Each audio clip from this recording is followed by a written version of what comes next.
Voilà, salut Lisa. Ouais, le live bug un peu chez moi, ouais. Je sais que j'avais quelques problèmes. Apparemment, voilà, c'est réglé. J'ai fait deux, trois réglages, ça devrait peut-être être mieux. Mais n'hésitez pas à me dire hein, si ça coupe. Voilà, comme je vous dis, c'est la première fois que j'utilise ce logiciel. Là. Je suis pas encore au point, je pense. Et en plus, c'est des problèmes de connexion et pourtant je suis en Wi-Fi. Bon, bref.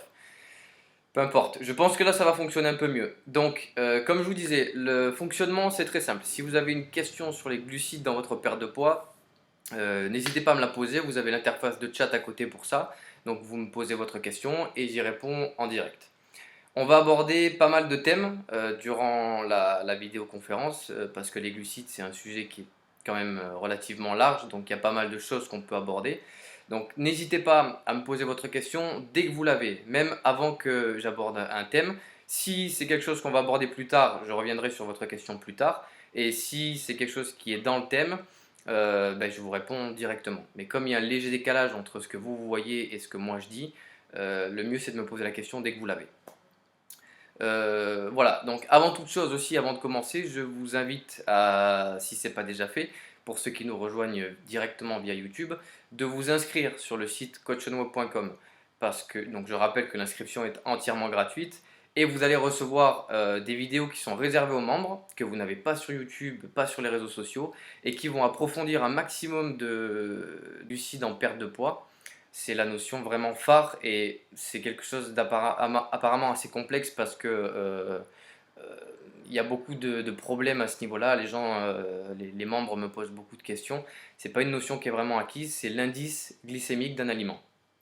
Donc, qu'est-ce que l'indice glycémique d'un aliment? Comment ça fonctionne?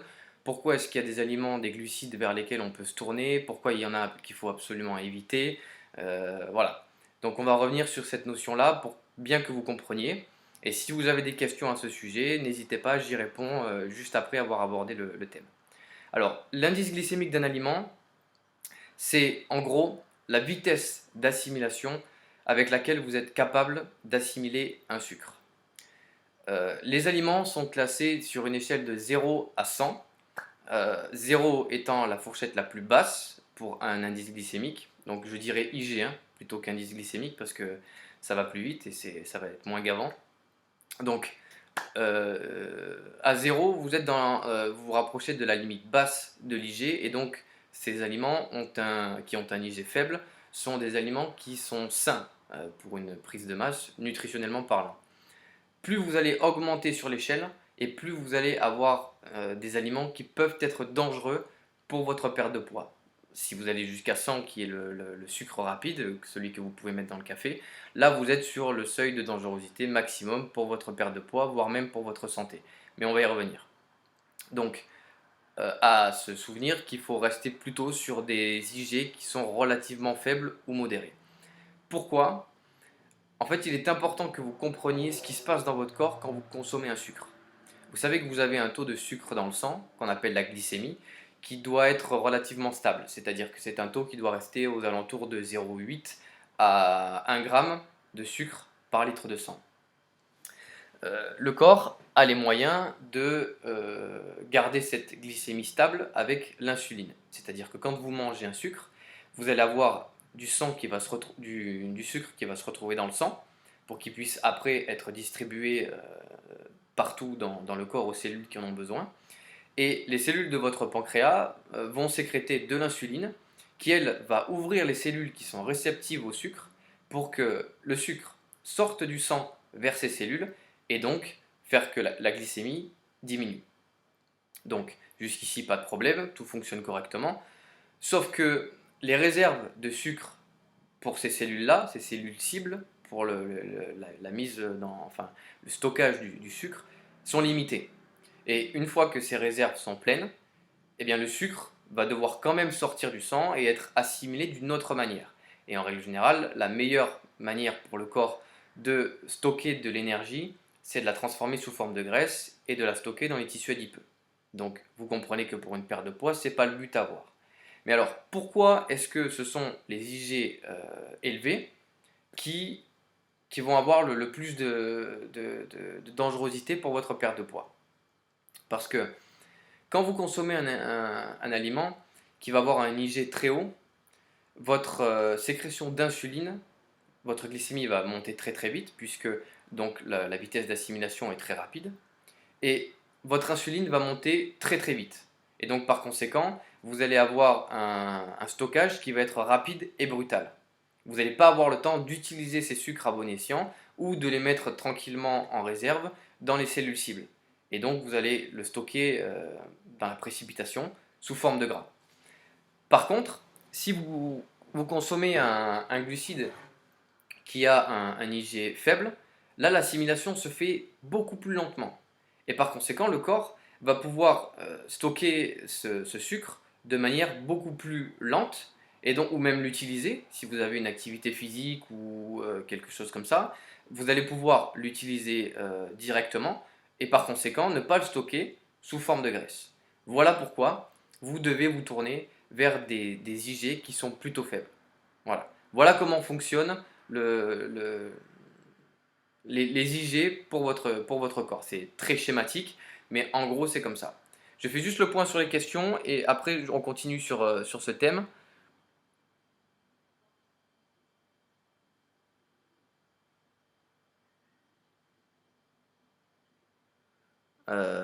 Alors,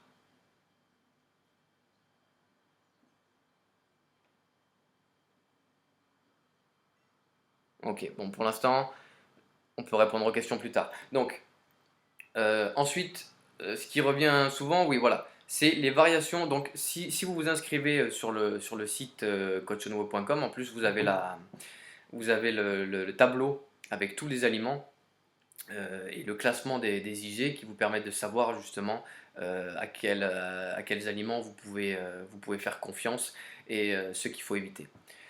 Ensuite, on me demande, et on en a parlé pendant la session live Facebook il y a la semaine dernière, je crois, on me demande souvent qu'est-ce qui fait varier l'IG. Parce qu'il faut savoir que l'IG d'un aliment peut varier en fonction de certains critères. C'est notamment vrai pour la cuisson d'un aliment. Plus vous allez cuire du riz, par exemple, et plus l'IG de base risque d'augmenter et donc de devenir dangereux. C'est vrai pour les fruits, on en a parlé, il y a d'ailleurs une vidéo qui parle des fruits en perte de poids sur la chaîne YouTube. Les fruits, en fonction de la maturité d'un fruit, vous avez son IG qui augmente, donc il devient de plus en plus dangereux. Et dernière chose aussi, plus un produit va être raffiné et plus son IG va augmenter. Par exemple, si vous prenez de la farine, si vous prenez de la farine de blé complet ou de sarrasin, vous avez un IG qui est relativement modéré pour de la farine.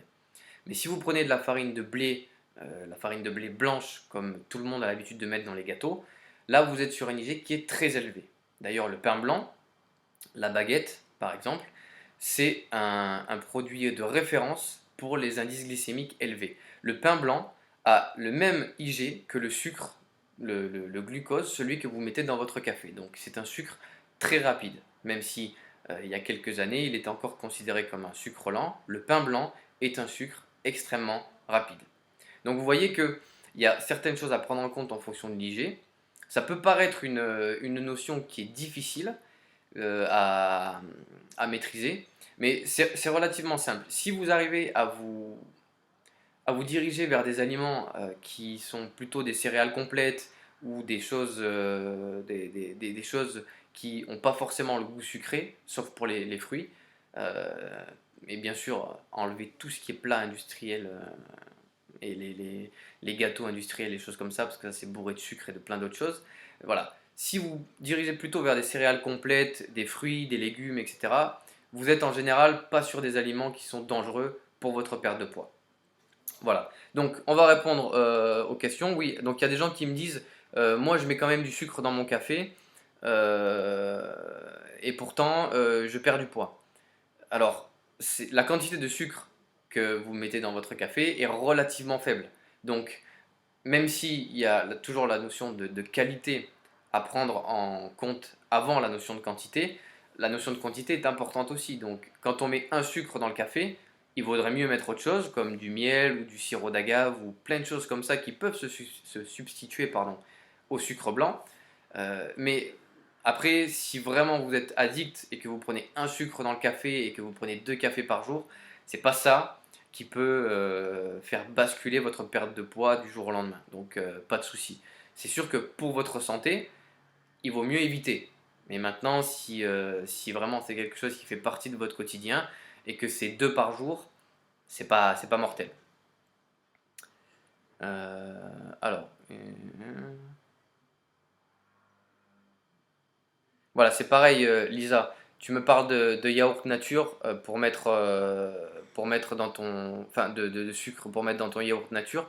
Tu peux mettre du miel, tu peux mettre du sirop d'agave, tu peux mettre, il y a plein de choses qui en fait sont naturelles, qui ont vraiment un goût sucré naturel et qui vont pas avoir ce processus d'augmentation de la glycémie aussi élevé, même si c'est des sucres, même si c'est des aliments qui ont un goût vraiment très sucré. Voilà. Et c'est en plus c'est complètement naturel, ce ne sont pas des produits qui sont raffinés et donc c'est bien meilleur pour ta santé. Alors,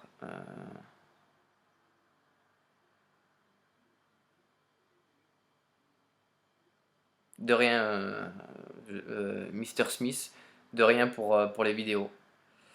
Alors, bonjour tout le monde, je mange principalement des fruits, légumes, quinoa, flocons, avec sucre de coco ou normal, pommes de terre, et pourtant je perds pas de poids.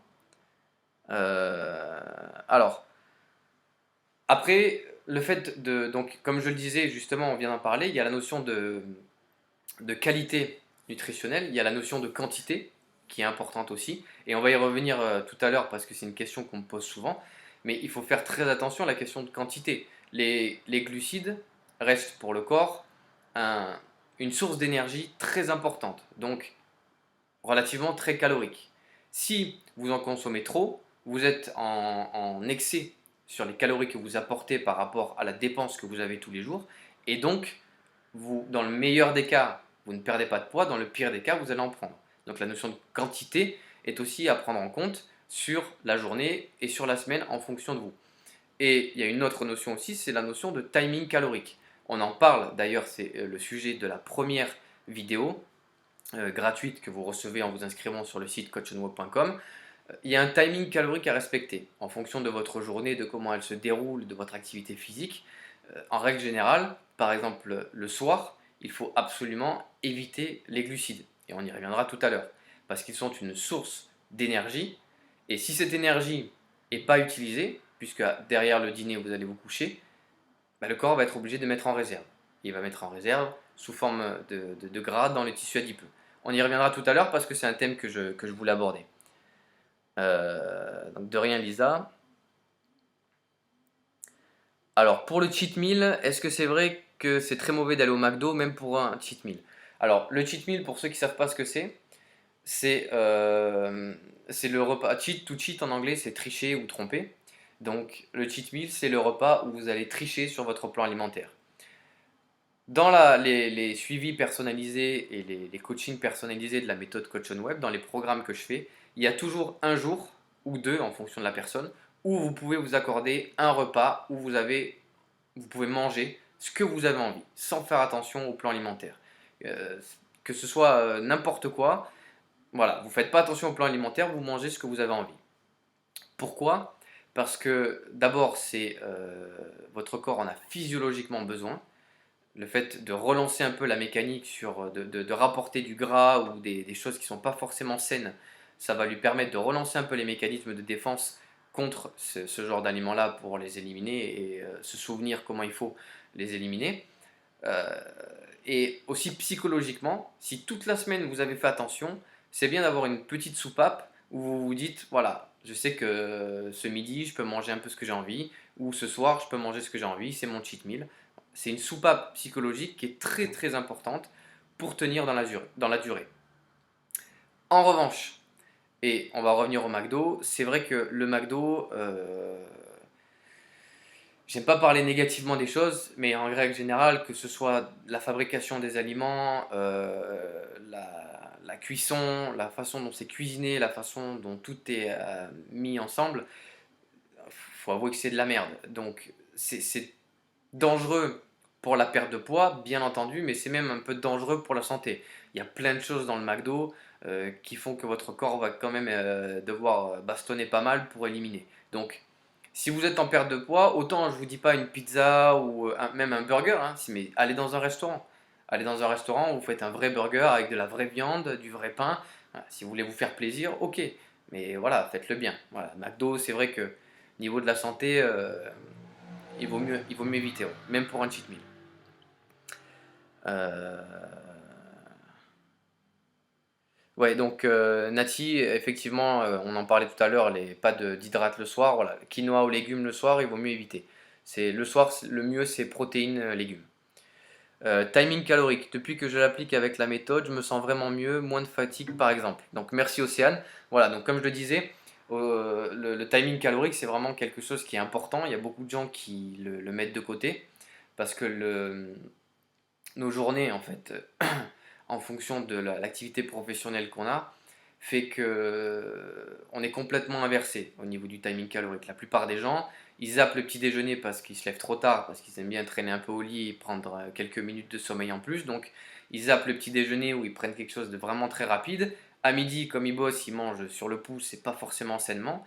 Et donc, par conséquent, le soir, comme on a la dalle et qu'on peut prendre tout ce qu'on pourrait se mettre sous les crocs, eh ben on se fait un repas de ouf et c'est exactement l'inverse qu'il faut faire. Il vaut mieux se lever un peu plus tôt, avoir un gros petit-déj, bien manger à midi, puisque c'est là qu'on va avoir l'activité, la plus grosse dépense énergétique, c'est dans la journée, et le soir, avoir un repas léger, puisqu'on va se coucher après. Voilà. Alors, je fais du jogging 2 à 3 fois par jour. J'arrive pas à perdre 6 kilos de surplus de poids. Comment faire? J'ai un peu de ventre visible. Alors, ça c'est une question de Mr. Smith. Donc déjà, le jogging 2 à 3 fois par jour, c'est pas mal. Mais si vous avez une activité physique qui est aussi élevée et que vous n'arrivez pas à perdre du poids, c'est que le problème vient de la nutrition. Après, il faut savoir une chose, et vous le saurez d'ailleurs, j'y reviens, mais en vous inscrivant sur le site coachonmo.com, il y a toute une vidéo qui parle de l'activité physique en perte de poids. Donc, comment gérer son sport et son activité physique pour perdre du poids le plus rapidement possible. Donc, pour ce qui est du sport, il y a une fréquence cardiaque à respecter en fonction de votre âge et d'autres critères qui vous permet de taper uniquement dans le tissu adipeux. Mais bon, si vous faites 2 à 3 jogging par jour, c'est quand même une grosse dépense énergétique. Et si vous n'arrivez pas à perdre du poids, à mon avis, il y a un problème dans votre nutrition. Donc ça peut être un problème d'aliments, il y a peut-être des aliments qui ne vous conviennent pas, vous avez peut-être une alimentation qui est trop riche, même sans vous en rendre compte, il y a peut-être des quantités qui ne sont pas adaptées, ou alors une question de timing calorique. Voilà. Ça, malheureusement, c'est le genre de choses, le genre de questions à laquelle je peux répondre que si je vous connais un peu plus personnellement. Euh, Ouais, par semaine, ouais. 3-4 jogging par semaine, ouais, parce que par jour, ça faisait énorme, hein, Mr. Smith, ouais. Donc par semaine, à ce moment-là, augmentez un petit peu l'activité physique si vous pouvez. Et si jamais vous ne pouvez pas, augmenter cette activité physique. C'est vraiment sur la nutrition qu'il va devoir travailler. Mais en règle générale, 6 kilos, c'est pas grand-chose à perdre et on y arrive. Même si on y arrive doucement, dans la durée, 6 kilos, c'est quelque chose de tout à fait réalisable. Donc, essayez de trouver la faille. Inscrivez-vous déjà sur le site pour avoir toutes les vidéos en main et bien comprendre, parce que des fois, vous n'avez pas forcément toutes les notions. Vous verrez qu'il y a un problème qui va vous sauter aux yeux et vous allez le régler.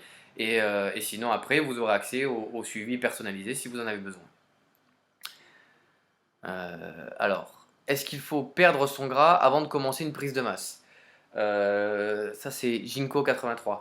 Pas forcément. Pas forcément parce que quand on va commencer une prise de masse, en fonction de l'entraînement, on peut adapter pour qu'il y ait une fonte adipeuse en même temps que la construction musculaire. Après, il faut savoir que dans une prise de masse, normalement je ne devrais pas en parler dans une vidéoconférence sur les glucides en perte de poids, mais dans une prise de masse, euh, on a besoin de tissu adipeux. C'est quelque chose qui fait vraiment partie de la prise de masse. Le corps, à ce moment-là, a besoin de gras pour fonctionner au mieux et pour la construction musculaire. Donc, c'est pas gênant s'il y a un peu de gras au début. On fait la prise de masse, on voit où on arrive au bout de 2 mois et demi ou 2 mois. Et après, s'il faut, on augmente un peu les curseurs de cardio ou on diminue les temps de récup pour avoir des séances un peu plus intenses ou un peu plus longues et taper dans le tissu adipeux. Euh, Alors, par rapport au rythme cardiaque qu'il faut avoir, est-ce que les appareils en salle sont vraiment fiables ou faut-il un bracelet avec cette option? Alors c'est vrai que les appareils, ça dépend, en fait les appareils Océane, ça dépend de la marque de l'appareil, ça dépend du type d'appareil, ça dépend de l'âge qu'il a. C'est sûr que des sous-marques d'il y a 15 ans, et je vois des salles qui en sont encore équipées, bon, le truc, le capteur de fréquence cardiaque, déjà, je suis pas sûr que quand l'engin était neuf, ça fonctionnait bien. Et en plus, avec le nombre de fois où il a pris des fréquences cardiaques, je pense que le truc est un peu désorganisé. Si tu veux avoir, Océane, une fréquence cardiaque sûre, essaye d'avoir un cardio-fréquence-mètre. C'est quand même le plus sûr.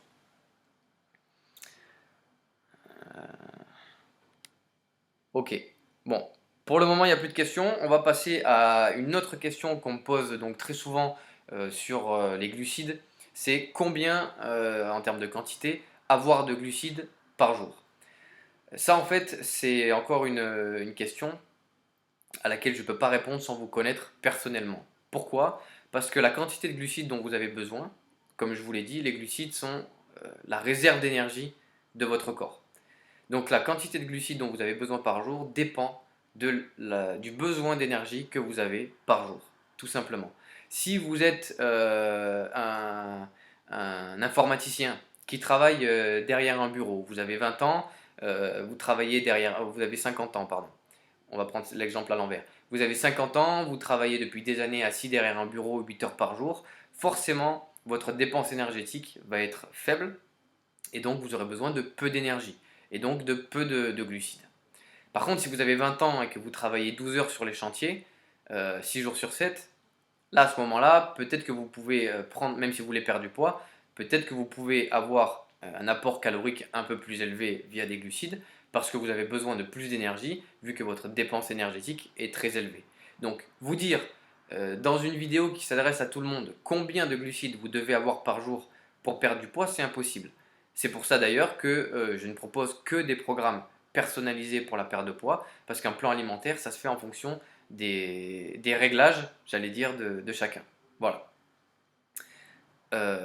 Par contre, une chose très importante sur le fait, sur les glucides dans votre journée, quelle que soit votre dépense énergétique dans la journée, même si elle est très faible, ne supprimez pas complètement les glucides. Votre corps en a besoin. Même le fait de marcher, de vous tenir assis, de respirer, de regarder cette vidéo, vous fait consommer de l'énergie. Donc votre corps en a besoin.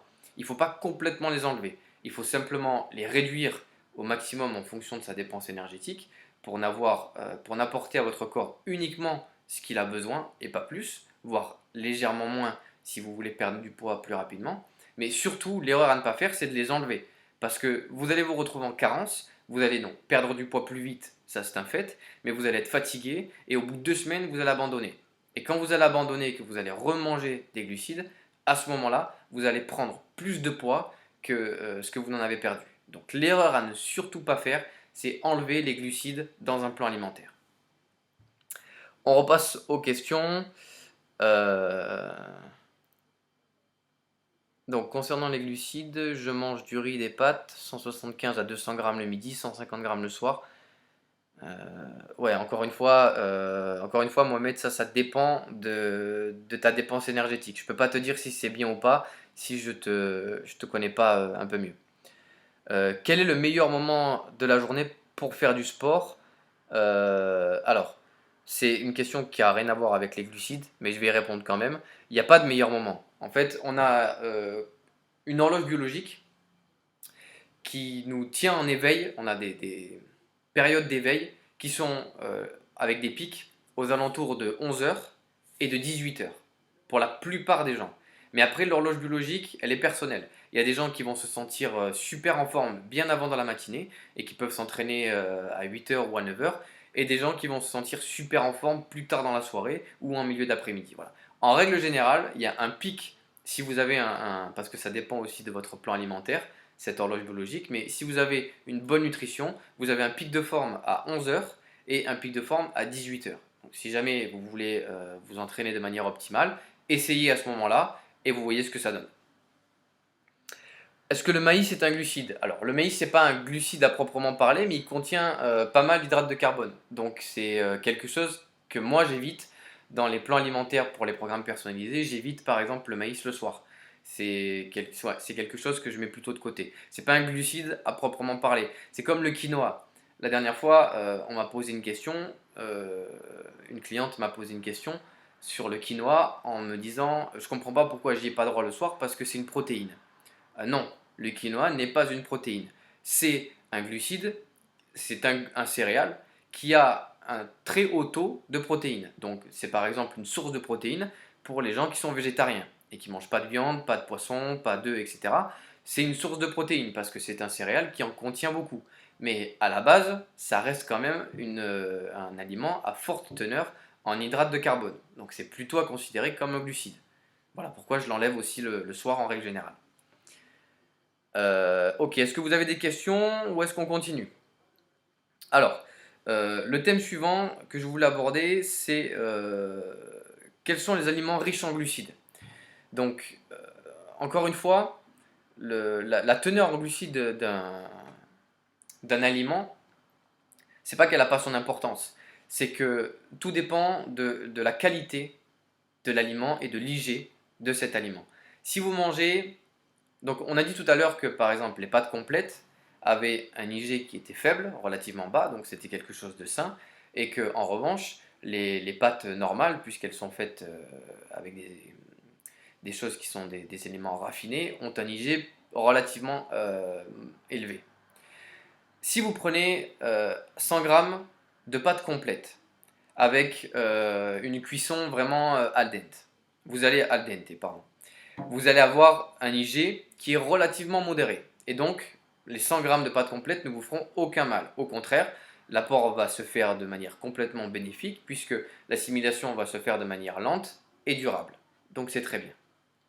Et puis maintenant, vous prenez 100 grammes de pâte industrielle, très raffinée, que vous faites surcuire, et là vous allez avoir un IG très haut.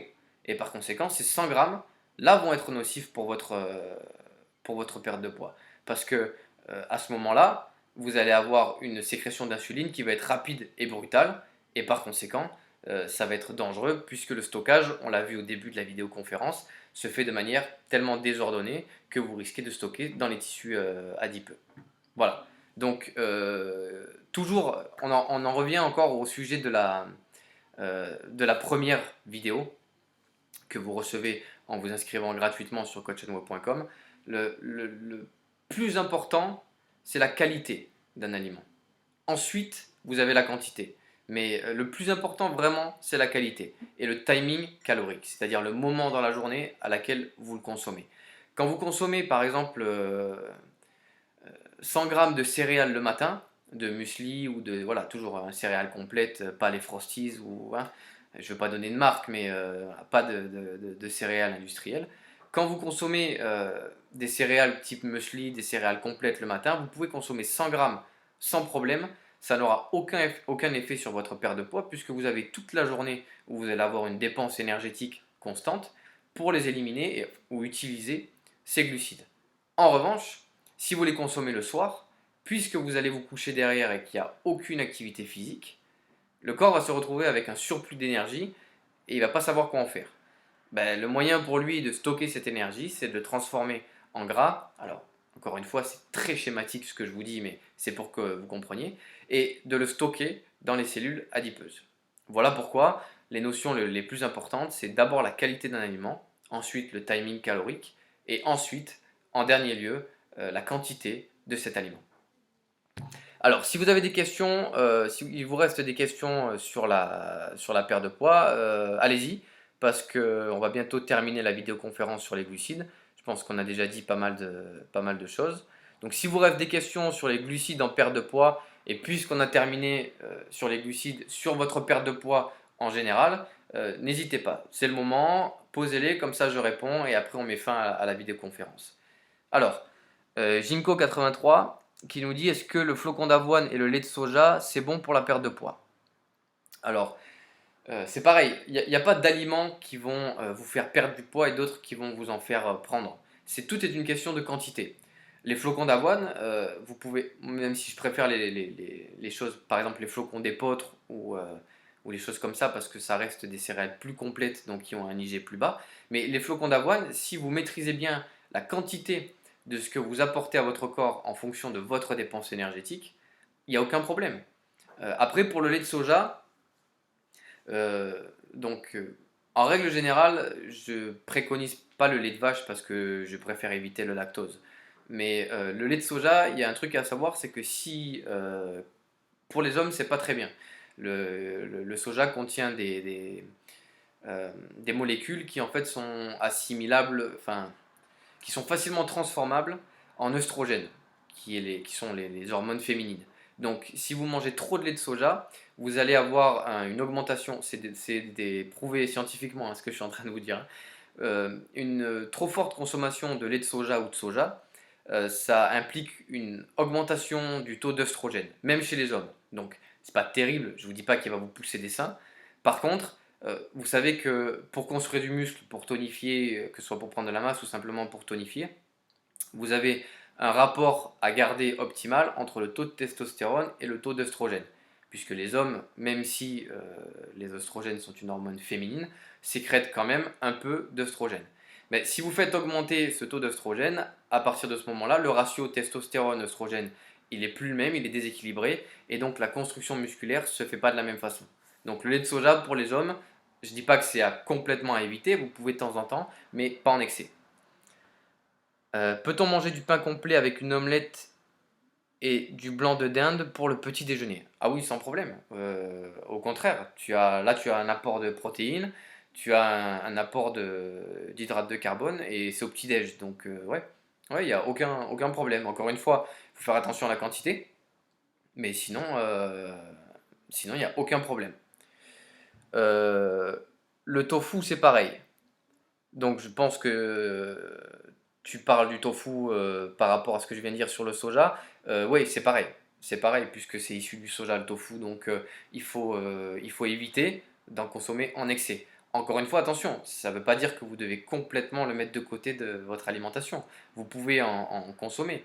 Mais voilà, il ne faut pas genre en manger tous les soirs ou parce que à long terme, pour la tonification musculaire, etc., vous allez déséquilibrer ce taux dont je vous parlais, testostérone, œstrogène, et ça va pas avoir les effets que vous voulez.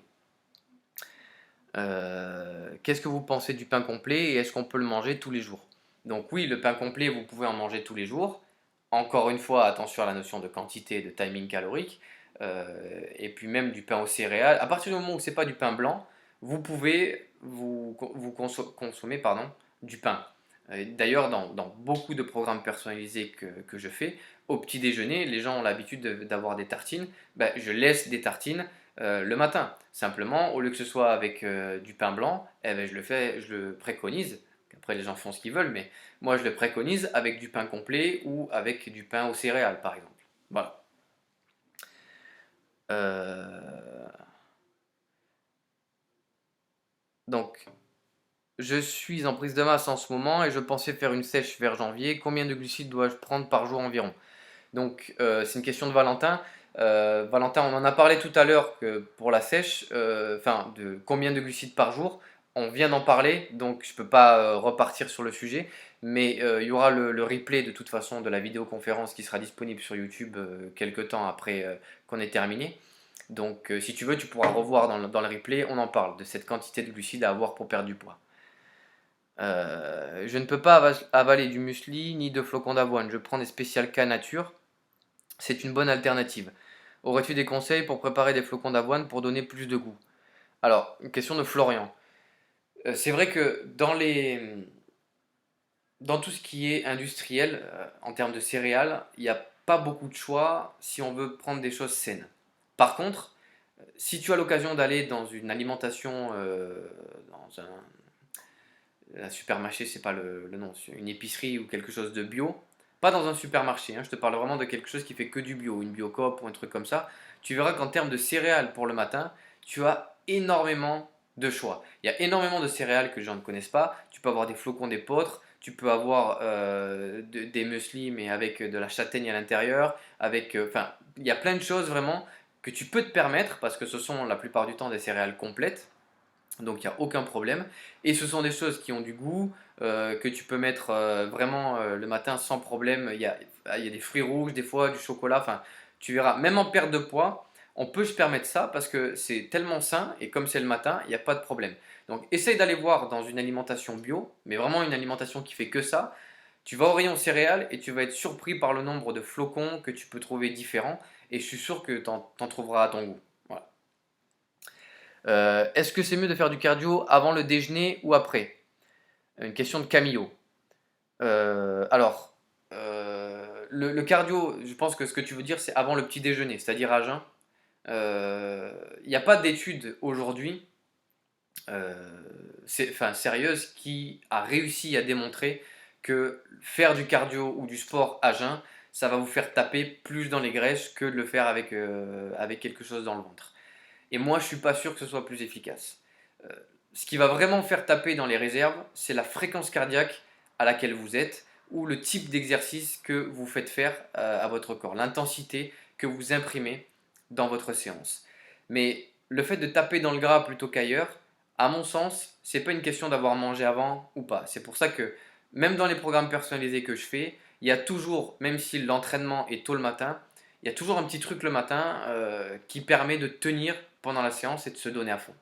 Voilà, c'est mon avis, hein. Après, c'est un sujet qui est très controversé. Il y en a qui sont absolument pour, il y en a qui sont absolument contre. Moi, j'ai rien contre ceux qui sont pour, mais pour l'instant, j'ai pas trouvé d'arguments qui m'ont fait pencher de ce côté-là. Donc pour moi, comme pour l'instant, ça sert pas à grand-chose, il vaut mieux manger un petit peu avant d'aller s'entraîner ou de faire du cardio. Peux-tu donner ton site web s'il te plaît? Donc le site web, il est partout sur YouTube, c'est www.coachonweb.com. Donc il y a des tirets, mais de toute façon vous tapez Coach on Web sur Google, c'est moi qui sors en premier. Et vous avez sur YouTube, à la fin des vidéos, vous avez des liens partout dans les descriptions des vidéos. Donc voilà, vous l'avez partout le site, et je le mettrai en annotation et en fiche à la fin de la vidéo. Je viens d'arriver, mais oui, je regarderai le replay avec plaisir. Mais écoute, il n'y a pas de problème. D'ailleurs, le replay, pour ceux qui sont inscrits parmi les membres qui sont inscrits sur le site, vous l'aurez directement dans votre boîte mail, hein. Ça fait partie des avantages du site. Si vous avez raté le début, raté la fin, ou même pour ceux qui n'ont pas pu y accéder aujourd'hui parce qu'ils n'étaient pas dispo, vous aurez le replay intégral. Flocons d'avoine mélangés à des œufs, c'est super bon. Ouais, c'est vrai que vous pouvez faire une galette. Euh, donc c'est Jojo Hill qui dit ça, et il a tout à fait raison. Vous faites une galette un peu comme une omelette et vous mettez les flocons d'avoine dedans. Donc comme ça, vous avez ça cuit en même temps, donc ça rend un peu de moelleux. Et en même temps, vous avez votre apport de protéines et votre apport d'hydrates de carbone pour le petit déj. Vous pouvez aussi les mélanger à du fromage blanc avec un peu de miel. Il y a plein de choses qu'on peut faire avec les flocons d'avoine. J'essaierai, c'est en projet, de faire pas mal de recettes à vous mettre sur YouTube pour des plats types. C'est difficile de le faire pour les programmes personnalisés parce que comme vous avez chacun vos repas en fonction de vous et de vos objectifs, je ne peux pas faire des vidéos de recettes pour tout le monde, mais je vais faire des vidéos, je pense, de recettes de plats types pour la perte de poids, pour la prise de masse sur YouTube. Donc pensez à vous abonner à la chaîne si ce n'est pas déjà fait, comme ça vous serez tenu au courant. Est-ce que le miel est calorique? Alors oui, le miel est calorique, par contre on en met très peu. C'est ce qu'on disait tout à l'heure, Valentin, par rapport au sucre dans le café. En règle générale, on en met très peu. Et en plus, c'est un indice glycémique qui n'est pas forcément aussi élevé qu'on le croit. Et en plus, comme c'est quelque chose qui n'est pas raffiné comme le sucre blanc qu'on peut mettre dans le café, c'est quelque chose qui est beaucoup plus sain pour la santé. Donc il vaut mieux prendre du miel ou du sirop d'agave ou même de la stevia. Bon, moi, je ne suis pas trop pour, mais à partir du moment où c'est naturel, pourquoi pas. Voilà. Par contre, éviter les édulcorants. Vous savez, hein, tout ce qui est édulcorant, c'est plutôt cancérigène. C'est extrêmement mauvais et en plus, le corps, on se rend compte aujourd'hui qu'il y réagit extrêmement mal. Voilà. Ok, on a fait le tour des dernières questions, je pense. S'il y en a une qui arrive allez, dans la minute là, j'y réponds. Sinon, on va mettre fin à la vidéoconférence. Alors, j'espère que ça vous a plu. Des vidéoconférences comme ça avec des thèmes au départ et après je réponds aux questions, on va en faire pas mal dans l'année. Si vous voulez être prévenu de toutes les vidéoconférences, de toutes les dates, c'est pareil, en vous inscrivant sur le site, vous recevez à chaque fois en priorité les dates des vidéoconférences pour que vous puissiez être sûr d'y participer. Et de toute façon, vous avez aussi la page Facebook qui vous tient au courant. Donc Coach on Web sur Facebook, c'est pareil, je suis un des premiers à sortir. Et le compte Twitter. Voilà. Vous pouvez aussi nous suivre sur Instagram, à Coach on Web. Et puis, allez, les dernières questions. Et après, on met fin à la vidéoconférence. On perd combien de calories en 40 minutes de footing? Alors, Jojo, ça dépend de plein de choses. Ça dépend de ton âge, de ton poids, de ta taille. Bon, Jojo, je pense que c'est masculin, mais ça dépend du sexe, ça dépend d'énormément de choses. Donc, on peut pas dire. C'est pour ça que je suis pas trop d'accord avec les appareils qui vous donnent le nombre de calories brûlées, parce que ça dépend de tellement de critères que c'est vraiment très compliqué, même sur les sportifs de haut niveau, de savoir combien ils dépensent pendant un instant T. Il faut vraiment des appareils de mesure précis. Donc, mais par contre le footing, c'est un des sports cardio le plus calorique. Mais encore une fois, comme vous avez euh, comment dire, un timing calorique pour l'alimentation, c'est pas parce que vous faites du footing que vous allez taper dans les graisses. Rappelez-vous qu'il y a une fréquence cardiaque, et ça on en parle dans la troisième vidéo que vous recevrez à l'inscription au site. Il y a une fréquence cardiaque bien précise à respecter, ou une intensité spéciale, ou un type de séance, tout est défini dans la vidéo, que vous devez respecter pour taper dans les graisses plutôt qu'ailleurs. Donc c'est pas tant une notion de quantité là encore, mais une notion de qualité de ce que vous faites. Le plus efficace serait d'alterner une séance de musculation à plus de 20 répétitions et une séance de cardio à intervalles, ou faire les deux en une séance. Une question de Clem. Alors, le mieux c'est de faire les deux dans une séance. Si tu peux faire ta muscu en intervalle plus du cardio en intervalle derrière, c'est encore le mieux. Après, si tu dois choisir, parce que pour des questions de temps, tu peux pas faire les deux, le mieux c'est d'alterner. Tout dépend de ton objectif et de là où tu pars. Si vraiment tu te fixes sur la perte de poids pure parce que tu as trop de tissu adipeux, à ce moment-là, privilégie le cardio. Que ce soit en méthode continue ou en intervalle training, privilégie le cardio. C'est vraiment ça qui va taper dans les graisses. Si par contre, en revanche, tu veux perdre du gras, mais tu veux aussi une tonification musculaire, là c'est le moment d'alterner.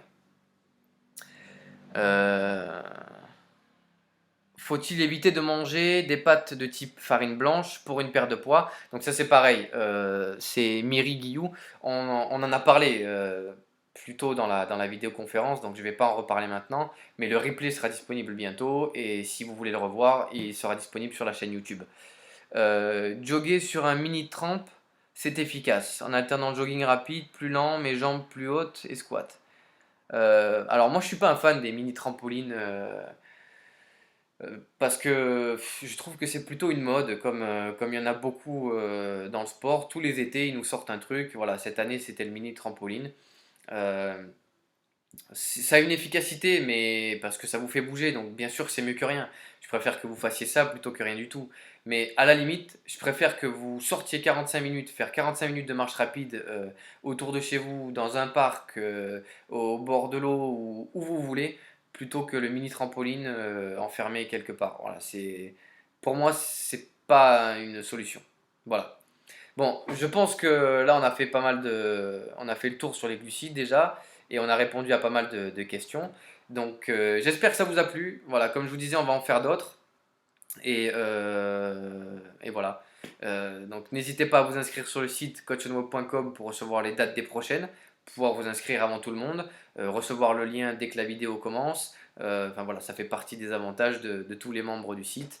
Et il y en avait qui ont participé à cette vidéoconférence ce soir.